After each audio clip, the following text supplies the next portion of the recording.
मुख्यमंत्री जी को मेरा सादर प्रणाम। मैं नीता कुमारी, प्रधान अध्यापिका। यत्र नार्यस्तु पूजन्ते रमन्ते तत्र देवता। हमारे इस संस्कृत के श्लोक को चरितार्थ किया है हमारे माननीय मुख्यमंत्री जी ने, जिन्होंने मिशन शक्ति अभियान को चलाकर हम नारियों को एक सम्मान दिलाया है। इसी प्रकरण में मैं, क्योंकि एक शिक्षिका हूँ, उसके तौर पर मैं बताना चाहती हूँ कि जो हमारे छोटे बच्चे होते हैं वो किसी भी कठिन प्रकरण को इतनी आसानी से नहीं समझ पाते। उन्हें आसानी से और मूर्त रूप में समझाने के लिए मैं ज़्यादातर सहायक सामग्री का प्रयोग करती हूँ, जिसमें विभिन्न प्रकार की मैंने सहायक सामग्रियों का प्रयोग किया है। साथ ही मैंने बहुत सारी पुस्तकों का निर्माण किया है, जिनमें मैंने मूल आधार रखा है नैतिक और सामाजिकता का उनमें अभाव पाया जा रहा है। ठीक इसी प्रकार कुछ पुस्तकें मेरी इस प्रकार की भी हैं जिनमें राष्ट्रभक्ति की कविताएं दी गई हैं। उसमें मैं बच्चों को प्रतिदिन इन चीज़ों का अभ्यास कराती रहती हूँ। इसी परिप्रेक्ष्य में मैं माननीय मुख्यमंत्री जी से अनुरोध करती हूँ कि जो मेरी किताबें हैं और मिशन शक्ति जो अभियान चलाया हुआ है, मैं उसको बहुत अच्छी तरीके से करना चाहती हूँ, तो उसमें मुझे कोई अहम भूमिका दी जाए। और साथ ही जो मैंने अपनी पुस्तकों का निर्माण किया है, जो नैतिक शिक्षा बेस्ड हैं और जो कि राष्ट्रभक्ति से प्रेरित हैं, उनको कहीं ना कहीं पाठ्यक्रम में या मेरा कोई सहयोग उसमें लिया जाए। धन्यवाद।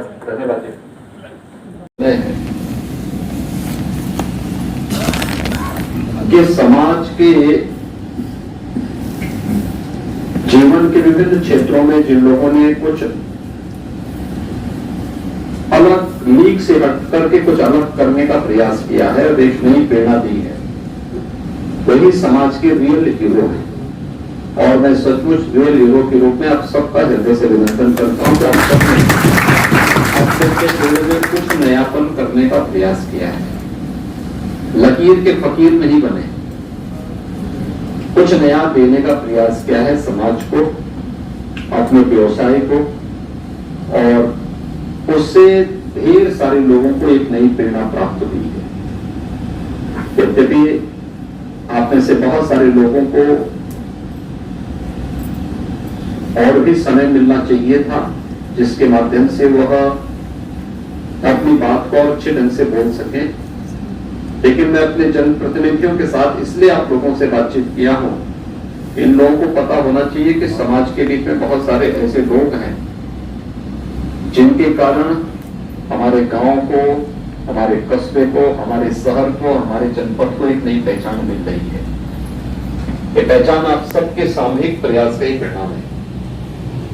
कितना पोटेंशियल यहाँ पर हो, यहाँ पे 2 बच्चे जिन्होंने शूटिंग में बहुत अच्छा स्थान प्राप्त किया है, ये भी इसी अलीगढ़ की प्रोडक्ट है। यहाँ के प्रगतिशील प्रधान भी हैं जिन्होंने अपने गांव को अच्छा बनाया है, लेकिन गांव स्मार्ट बनने के साथ ही हम अपने गांव को आत्मनिर्भर कैसे बना सकते हैं, इस दिशा में प्रयास के लोग आगे बढ़ा देंगे।